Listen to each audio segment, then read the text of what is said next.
ಕಾಂಗ್ರೆಸ್ನವರ big boss ತರ ನಡೀತಾ ಇದೆ ಅಂತ ಹೇಳಿ ಅಶೋಕ್ ಮಾತಾಡ್ತಾರೆ. ಈಗ ಈ ಬಿಗ್ ಬಾಸ್ ಪ್ರಾಯೋಜಕರು ಸೋನಿಯಾ ಗಾಂಧಿ ಅವರು, ಜೊತೆಗೆ ರಾಹುಲ್ ಗಾಂಧಿ ಮತ್ತು ಕೆ.ಸಿ. ವೇಣುಗೋಪಾಲ್ ಅವರು. ಒಂದು ರೀತಿ ಬಿಗ್ ಬಾಸ್ ಆಟದ ತರ ಇವರೆಲ್ಲರೂ ಕೂಡ ಆಡ್ತಾ ಇದ್ದಾರೆ. ಇಲ್ಲಿ ಕೊಟ್ಟ ಮಾತಿಗೆ ತಪ್ಪು ನಡೆದ್ರೆ ಮೆಚ್ಚನಾ ಭಗವಂತನು ಅಂತ ಹೇಳಿ ಆರ್ ಅಶೋಕ್ ಮತ್ತೊಮ್ಮೆ ನೆನಪಿಸಿದ್ದಾರೆ. DCM DK ಶಿವಕುಮಾರ್ ಡೈಲಾಗ್ ಅನ್ನ ಹೇಳ್ತಾರೆ, ಅದನ್ನ ನಾನು ಯಾರಿಗೂ ಮಾತೇ ಕೊಟ್ಟಿಲ್ಲ ಅಂತ CM ಹೇಳ್ತಾರೆ.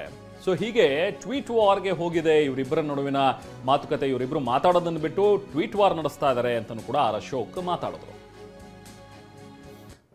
ಈ ಬಿಗ್ ಬಾಸ್ ಅಲ್ಲಿ ಬಂದಿತ್ತು ಬಿಗ್ ಬಾಸ್. ಆ ಬಿಗ್ ಬಾಸ್ ಅಲ್ಲಿ ಹೆಂಗ್ ಜಗಳ ಆಡ್ತಾರೋ ಹಂಗ ಆಡ್ತಾ ಇದ್ದಾರೆ. ಆ ಬಿಗ್ ಬಾಸ್ ಅಲ್ಲಿ ಜಗಳ ಅಂದ್ರೆ ಜಗಳ, ಟಿವಿ ಆನ್ ಮಾಡಿದ್ರೆ ಸಾಕು ಬಿಗ್ ಬಾಸ್ ಅಲ್ಲಿ ಜಗಳ. ಈ ಕರ್ನಾಟಕ ಬಿಗ್ ಬಾಸ್ ಅಲ್ಲಿ, ಈ ಕರ್ನಾಟಕ ಕಾಂಗ್ರೆಸ್ ಬಿಗ್ ಬಾಸ್, ಇದು ಕಾಂಗ್ರೆಸ್ಸಿನ ಬಿಗ್ ಬಾಸ್. ಇಲ್ಲಿ ಆ ಥರದ ನಡೀತಾ ಇದೆ ಜಗಳ. ಬಿಗ್ ಬಾಸ್ನ ಪ್ರಾಯೋಜಕರು ಸೋನಿಯಾ ಗಾಂಧಿ ಅವರು, ರಾಹುಲ್ ಗಾಂಧಿ ಅವರು ಇದನ್ನ ನಡೆಸ್ತಾ ಇರೋದು. ಈ ಬಿಗ್ ಬಾಸ್ನ ಈ ಸೀರಿಯಲ್ ನಡೆಸ್ತಾ ಇರೋರು ಸೋನಿಯಾ ಗಾಂಧಿ ಅವರು, ರಾಹುಲ್ ಗಾಂಧಿ ಅವರು, ವೇಣುಗೋಪಾಲ್ ಅವರು. ಮನೋರಂಜನೆ, ಬಿಗ್ ಬಾಸ್ ಯಾವ ರೀತಿ ಮನೋರಂಜನೆ ವಿಷಯ ಆಗಿದೆಯೋ ಹಂಗೆ ಕರ್ನಾಟಕದ ಕಾಂಗ್ರೆಸ್ ಸರ್ಕಾರ, ಕಾಂಗ್ರೆಸ್ಸಿನ ಬಿಗ್ ಬಾಸ್ ಶೋ ಇದು. This is the show of Congress big boss. ಪ್ರತಿದಿನ ಜಗಳ, ಅಲ್ಲೂ ಜಗಳನೇ, ಬೆಳಗ್ಗೆಯಿಂದ ರಾತ್ರಿ ಹೊಡಗು ಅವನು ಬೈಯೋದು, ಇವನ್ ಬೈಯೋದು. ಇಲ್ಲೂ ಅಷ್ಟೇ. ಇದು ಬಿಗ್ ಬಾಸ್ ಅಲ್ಲಿ ನೀವು ನೋಡಿದ್ದೀರಾ, ವೈಲ್ಡ್ ಕಾರ್ಡ್ ಬರ್ತೈತೆ. ವೈಲ್ಡ್ ಕಾರ್ಡ್ ಗೊತ್ತಾ ಮಸೂದ್? ವೈಲ್ಡ್ ಕಾರ್ಡ್ ಎಂಟ್ರಿ ಬರ್ತದೆ. ಹಂಗೆ ನಮ್ಮ ಜಾರಕಿಹೊಳಿ, ಪರಮೇಶ್ವರು ವೈಲ್ಡ್ ಕಾರ್ಡ್ ಎಂಟ್ರಿಗೋಸ್ಕರ ಕಾಯ್ತಾ ಇದ್ದಾರೆ. ವೈಲ್ಡ್ ಕಾರ್ಡ್, ಇವರಿಬ್ರು ವೈಲ್ಡ್ ಕಾರ್ಡ್ ಎಂಟ್ರಿಗೆ ಕಾಯ್ತಾ ಇದ್ದಾರೆ. ಇಬ್ಬರು ದಲಿತರ ಬ್ರ್ಯಾಂಡ್ ಅದು ವೈಲ್ಡ್ ಕಾರ್ಡ್. ಈ ದಲಿತರ ವೈಲ್ಡ್ ಕಾರ್ಡ್ ಇದೆಯಲ್ಲ, ಆ ವೈಲ್ಡ್ ಕಾರ್ಡಲ್ಲಿ ದಲಿತರ ಬ್ರ್ಯಾಂಡಲ್ಲಿ ಇವರು ವೈಲ್ಡ್ ಕಾರ್ಡ್ ಆಗಿ ಬರೋಕ್ಕೆ ಅವ್ರು ಕಾಯ್ತಾ ಇದ್ದಾರೆ. ಒಟ್ಟಿನಲ್ಲಿ ಕರ್ನಾಟಕದಲ್ಲಿ ಇವತ್ತು ಒಂದು ಕಡೆ ಬಿಗ್ ಬಾಸ್ ರಿಯಾಲಿಟಿ ಶೋ ನಡೀತಾ ಇದೆ, ಇಲ್ಲಿ ರಿಯಲ್ ಶೋ, ಕಾಂಗ್ರೆಸ್ಸಿನ ಬಿಗ್ ಬಾಸ್ನ ರಿಯಲ್ ಶೋ ನಡೀತಾ ಇದೆ. ಅಷ್ಟೇ ವ್ಯತ್ಯಾಸ. ರಾಜ್ಯದ ಜನರಿಗಂತೂ ವಿಶ್ವಾಸವನ್ನ ಕಳ್ಕೊಂಡ್ಬಿಟ್ಟಿದ್ದಾರೆಪ್ಪ. ಬಿಗ್ ಬಾಸ್ ಅಲ್ಲಿ ನೀವು ನೋಡಿದ್ದೀರಾ ವೈಲ್ಡ್ ಕಾರ್ಡ್. ಇದು ಅಶೋಕ್ ಅವರ ಒಂದು ಮಾತುಗಳು. ಎಸ್ ಪ್ರಸನ್ನ, ನಾವು ಮಾತಾಡ್ತಾ ಇದ್ದೀವಿ CM ಸಿದ್ದರಾಮಯ್ಯ ಅವರ ಒಂದು ಮಾತುಗಳು, ಅದಕ್ಕೆ ಯಾವ ರೀತಿಯಾದಂತಹ ಅರ್ಥಗಳು ಬರುತ್ತೆ ಅಂತೇಳಿ. ಬಟ್ ಸ್ಟಿಲ್ ನಾನು ಹೇಳ್ತಾ ಇದ್ದ ಹಾಗೆ what ever said and CM ಹೇಳ್ತಾ ಇದ್ರು ಕೂಡ ಇದು ರಾಜಕೀಯವಾಗಿ ವೈರಾಗ್ಯನೋ ಅಥವಾ ಸನ್ಯಾಸತ್ವವನ್ನು ಸ್ವೀಕರಿಸಿ ಅವ್ರ ಮನೇಲೇ ಇದ್ಬಿಡ್ತಾರೆ ಅನ್ನುವಂಥದ್ದು ಖಂಡಿತವಲ್ಲೂ ಅಲ್ಲ. ಸಿದ್ದರಾಮಯ್ಯ ಅವರನ್ನ ಅಷ್ಟು ಈಸಿಯಾಗಿ ಬಹುಶಃ ಪರಿಗಣಿಸೋದಕ್ಕೆ, ಅಳಿಯೋದಕ್ಕೆ ಸಾಧ್ಯನೇ ಇಲ್ಲ ಅಂತ ಅನ್ಸುತ್ತೆ. ಅವ್ರು ಏನೇ ಪಟ್ಟು ಹಾಕಿದ್ರು ಕೂಡ, ಸಡಿಲಿಸಿದ್ರು ಕೂಡ, ಅಥವಾ ಅಧಿಕಾರ ಬಿಟ್ಟರೂ ಕೂಡ, ನನಗೇನು ಹಾಗಾದ್ರೆ, ಅಥವಾ ನನ್ನ ಪಾಳೆಯ, ನನ್ನನ್ನು ನಂಬ್ಕೊಂಡಿರುವಂಥ ಪಾಳೆಯಕ್ಕೇನು ಮುಂದೆ ಹಾಗಾದ್ರೆ, ಅದೆಲ್ಲ ಆಲೋಚನೆ ಮಾಡಿ ಅದಕ್ಕೋಸ್ಕರನೇ ಹೈಕಮಾಂಡ್ ಮುಂದೆಯೂ ಕೂಡ ಇದೆಲ್ಲ ಕಂಡೀಷನ್ಸ್ನ ಅಥವಾ ಪಟ್ಟನ್ನ ಹಾಕಿಯೇ ಅವ್ರು ನಿರ್ಗಮಿಸೋದಕ್ಕೆ ಸಿದ್ಧತೆಯನ್ನು ಮಾಡ್ಕೊಳ್ತಾ ಇರ್ತಾರೆ ಅನ್ಸುತ್ತೆ. ಪ್ರಸನ್ನ.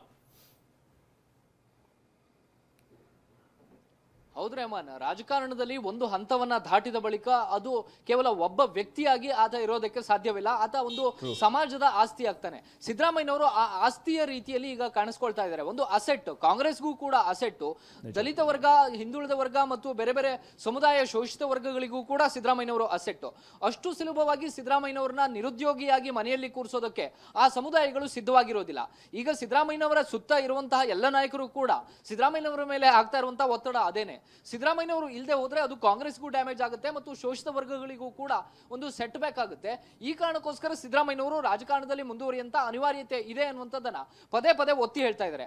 ವೈಯಕ್ತಿಕವಾಗಿ ಸಿದ್ದರಾಮಯ್ಯ ತೆಗೆದುಕೊಳ್ಳುವಂತ ನಿರ್ಧಾರ ಬೇರೆ ಇರಬಹುದು, ಅಥವಾ ಅವರು ಬೇರೆ ರೀತಿಯ ವೈರಾಗ್ಯದ ಆಲೋಚನೆಗಳನ್ನ ಮಾಡಬಹುದು. ಆದ್ರೆ ಒಂದು ಸಮಾಜ ಅಥವಾ ಒಂದು ತನ್ನನ್ನು ನಂಬಿದ ನಾಯಕರ ದಡಮುಟ್ಟಿಸುವಂತ ಕೆಲಸವನ್ನು ಕೂಡ ಸಿದ್ದರಾಮಯ್ಯ ಇವತ್ತಿನ ಪರಿಸ್ಥಿತಿಯಲ್ಲಿ ಮಾಡಬೇಕಾಗುತ್ತೆ.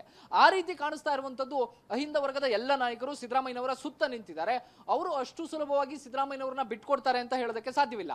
ಮತ್ತು 2028 2029 ಎರಡು ಚುನಾವಣೆಗಳನ್ನ ತೆಗೆದುಕೊಂಡ್ರು ಕೂಡ ಸಿದ್ದರಾಮಯ್ಯನವರ ಅನಿವಾರ್ಯತೆ ಕಾಂಗ್ರೆಸ್ಗೆ ಇದೆ ಅನ್ನುವಂಥದ್ದನ್ನ ಎಲ್ಲ ನಾಯಕರು ಕೂಡ ಹೇಳ್ತಾ ಇದ್ದಾರೆ. ರಾಹುಲ್ ಗಾಂಧಿ ಅವರ ಕೈ ತಲುಪಿರುವಂತಹ ವರದಿ ಕೂಡ ಅದನ್ನೇ ಹೇಳ್ತಾ ಇದೆ.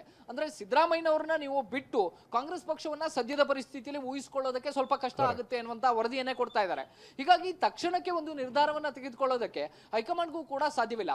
ಮತ್ತು ಸಿದ್ದರಾಮಯ್ಯನವರ ವೀಕ್ನೆಸ್ ಏನು ಅಂತ ನೋಡ್ತಾ ಹೋದ್ರೆ ಆ ಪಟ್ಟಿ ತುಂಬಾ ಕಡಿಮೆ ಇದೆ. ಅಂದ್ರೆ ಒಬ್ಬ ನಾಯಕರನ್ನ ಕೆಳಗಿಳಿಸಬೇಕು ಅಂತಂದ್ರೆ ಏನೋ ಭ್ರಷ್ಟಾಚಾರದ ಆರೋಪ ಬಂದಿರಬೇಕು, ಅಥವಾ ಬೇರೆ ಏನಾದರೂ ದೌರ್ಬಲ್ಯಗಳಿರಬೇಕು, ಅಥವಾ ಅಂತ ಅನಾರೋಗ್ಯದ ಪರಿಸ್ಥಿತಿಯು ಇನ್ನೇನೋ ಕಾರಣಗಳಿರಬೇಕು. ಆದ್ರೆ ಸಿದ್ದರಾಮಯ್ಯ ಅದ್ಯಾವುದನ್ನು ಕೂಡ ಹೊಂದಿಲ್ಲ. ಒಂದು ಗಟ್ಟಿಮುಟ್ಟಾದಂತಹ ಸ್ಥಿರ ಸರ್ಕಾರವನ್ನ ಸಿದ್ದರಾಮಯ್ಯ ನೀಡ್ತಾ ಇರುವಂತಹ ಈ ಸಂದರ್ಭದಲ್ಲಿ ಮೂಡಾ ಪ್ರಕರಣದಂತಹ ಅಡೆತಡೆಗಳನ್ನು ಕೂಡ ಇದೀಗ ಎದುರಿಸಿಕೊಂಡು ಬಂದಿರುವಂತಹ ಸಿದ್ದರಾಮಯ್ಯನವ್ರನ್ನ ನಾವು ಅಷ್ಟು ಸುಲಭವಾಗಿ ದುರ್ಬಲ ಮುಖ್ಯಮಂತ್ರಿ ಅಂತ ಹಣೆಪಟ್ಟಿ ಕೊಡೋದಕ್ಕೆ ಸಾಧ್ಯವೇ ಇಲ್ಲ. ಅದನ್ನ ಬಹುತೇಕ ಯಾವ ಕಾಂಗ್ರೆಸ್ ನಾಯಕರು ಕೂಡ ಒಪ್ಪೋದಕ್ಕೆ ಸಿದ್ಧರಿಲ್ಲ.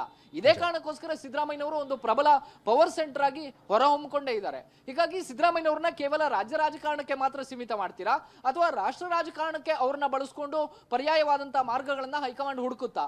ಈ ರೀತಿಯ ಒಂದು ಆಲೋಚನೆ ಇದೀಗ ಮಾಡಲೇಬೇಕಾಗಿದೆ. ಮತ್ತು ರಾಹುಲ್ ಗಾಂಧಿ ಅವರಿಗೆ ಕರ್ನಾಟಕದ ವಸ್ತುಸ್ಥಿತಿಯನ್ನ ತಿಳಿಸಿದಂತವರು ಕೂಡ ಈ ಒಂದು ಪ್ಲೇಸ್ಮೆಂಟ್ ಬಗ್ಗೆಯೇ ಮಾತನಾಡ್ತಾ ಇದ್ದಾರೆ. ಹೀಗಾಗಿ ಸಹಜವಾಗಿ ಸಿದ್ದರಾಮಯ್ಯನವರ ಮಾತು ಸದ್ಯದ ಪರಿಸ್ಥಿತಿಯಲ್ಲಿ ಕೇವಲ ಒಂದು ರಾಜಕಾರಣದ ದಾಳದ ರೀತಿಯಲ್ಲಿ ಮಾತ್ರ ಕಂಡು ಬರ್ತಾ ಇದೆ. Rehman. Yes, thank you Prasanna. ಇನ್ನು ಡಿಕೆ ಮುಖ್ಯಮಂತ್ರಿ ಆಗ್ಲಿ ಅಂತ ಹೇಳಿ ಪೂಜೆ ಪುನಸ್ಕಾರಗಳು ಮುಂದುವರಿತಾ ಇದೆ. ಹಲವು ದಿನಗಳಿಂದಲೂ ಕೂಡ ಡಿಕೆ ಶಿವಕುಮಾರ್ ಅವರು ಮುಖ್ಯಮಂತ್ರಿ ಆಗಬೇಕು ಅನ್ನುವಂತಹ ರೀತಿಯಲ್ಲಿ ಪೂಜೆಗಳು ನಡೀತಲೇ ಇದೆ. ಕಾಂಗ್ರೆಸ್ ಮಹಿಳಾ ಕಾರ್ಯಕರ್ತರಿಂದ ಪ್ರಾರ್ಥನೆ. ಡಿಕೆ ಮನೆ ದೇವರು ಕೆಂಕೇರಮ್ಮ ದೇವಸ್ಥಾನದಲ್ಲಿ ಪೂಜೆ ನಡೀತಾ ಇದೆ. ಬೆಂಗಳೂರು ದಕ್ಷಿಣ ಜಿಲ್ಲೆ ಕನಕಪುರದಲ್ಲಿರುವಂತಹ ದೇಗುಲ ಇದು. ಇಲ್ಲಿ ಕಾಂಗ್ರೆಸ್ನ ಮಹಿಳಾ ಕಾರ್ಯಕರ್ತರು ಪೂಜೆಯನ್ನ ಸಲ್ಲಿಸ್ತಾ ಇದ್ದಾರೆ.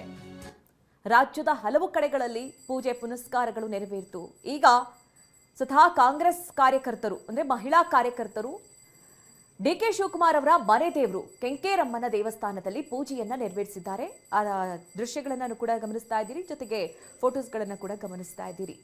ಅಂದ್ರೆ ಆದಷ್ಟು ಬೇಗ ಡಿಕೆ ಶಿವಕುಮಾರ್ ಅವರು ಸಿಎಂ ಆಗಲಿ ಅನ್ನುವಂತಹ ಕಾರಣಕ್ಕೆ ನಮ್ಮ ನಾಯಕರಾದಂತಹ ಡಿ ಕೆ ಶಿವಕುಮಾರ್ ಅವರು ಮುಂದಿನ ದಿನಗಳಲ್ಲಿ ಮುಖ್ಯಮಂತ್ರಿ ಆಗಲಿ, ನಮ್ಮ ಕನಕಪುರಕ್ಕೆ ಒಂದು ಹೆಮ್ಮೆಯನ್ನು ಪರ್ಪಸ್ಗೋಸ್ಕರ ನಾವು ಈ ಪೂಜೆಯನ್ನು ಇಟ್ಕೊಂಡಿದ್ದಾರೆ.